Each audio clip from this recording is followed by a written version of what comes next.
Hi guys, welcome to Homemade Food. Thank you for stopping by today. Today we are going to make delicious onion salad.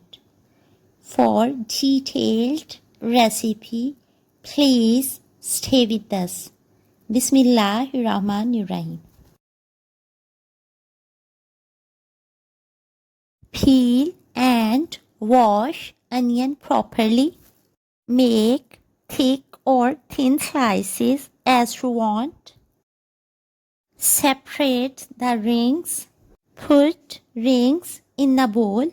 Add cold water and ice cubes.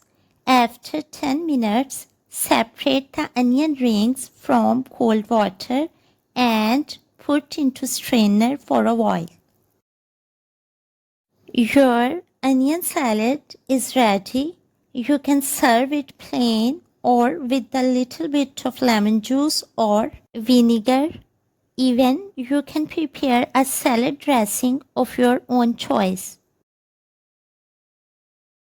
Eat and enjoy with your family, friends, and people around you.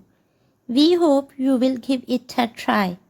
Stay blessed and give us your feedback. We will see you in our next video. Take a good care of yourself and people around you. Thanks for watching.